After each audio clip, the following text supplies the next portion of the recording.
The following is a selected video from masterthecontent.com, where you will find an extensive video library of lectures for a variety of standardized admission tests. We offer over 600 hours of detailed video lectures for a multitude of standardized tests. Use our interactive in-lecture table of contents to find specific topics of interest. Work through numerous in-lecture examples to help you internalize concepts. To learn more, visit masterthecontent.com. Your career, our passion. So what we're going to do now is look at the summary of what we just talked about. So in the first step, or in the first stage of this reaction right here, we have glucose actually getting converted into glucose 6-phosphate. Now this reaction requires the input of energy in the form of ATP, and what happens is that this reaction is catalyzed by the enzyme hexokinase. So that's the first step right there. Now in the second step, glucose 6-phosphate is converted into its isomer, fructose 6-phosphate, and the enzyme responsible for that step is phosphoglucoisomerase. Now in the next step, which is the third step, fructose 6-phosphate is converted into fructose 1,6-biphosphate. This third step requires the input of another ATP molecule, and the enzyme responsible for catalyzing that step is phosphofructokinase. Now after that, fructose 1,6-biphosphate in the fourth step is broken down or cleaved into two molecules, one glyceraldehyde 3-phosphate and two dihydroxyacetone phosphate. Now in the fifth step, the dihydroxyacetone phosphate is converted into glyceraldehyde 3-phosphate under the activity of the enzyme triose phosphate isomerase. Now why this is important is because the only molecule that can proceed into the next step of the reaction is glyceraldehyde 3-phosphate, and for that reason the dihydroxyacetone phosphate that is produced must be converted into glyceraldehyde 3-phosphate.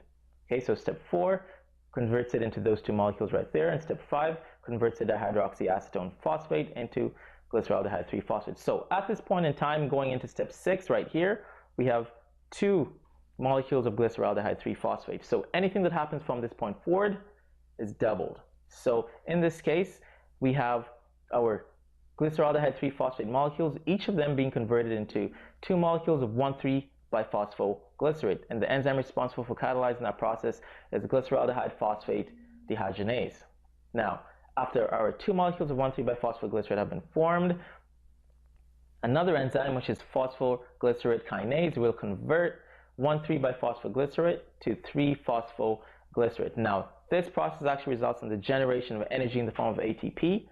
And as you can see, at this point in time, our first two ATP molecules are synthesized or produced from each of our glyceraldehyde 3-phosphate molecules. Now, that is basically step 7 that I just talked about. Now, in step 8, our 3-phosphoglycerate formed in step 7 is then converted into 2-phosphoglycerate. So it's basically a migration reaction, and the enzyme responsible for this is phosphoglycerate mutase. It just shifts the position of that phosphate group from the third carbon right there to the second one, resulting in the formation of 2-phosphoglycerate. And in the 9th step of the reaction, 2-phosphoglycerate is then converted into phosphoenol pyruvate. It's converted into phosphoenol pyruvate, and the reaction the enzyme that is responsible for this reaction is referred to as enolase right there. Right? That's step 9.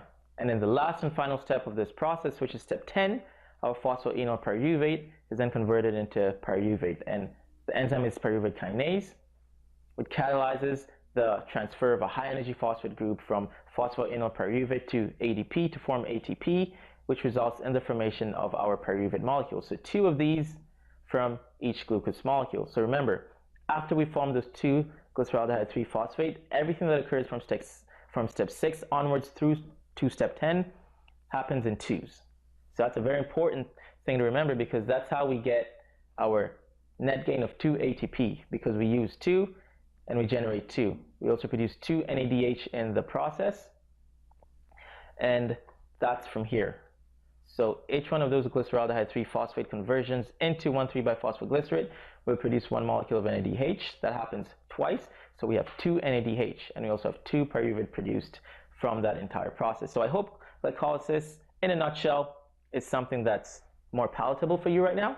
If there's anything you didn't understand, or if I was moving a little too quickly for your liking, just go back. That's why you have this lecture right here. That's why you have that table of contents. You can just go back to anything that was a challenge and review it.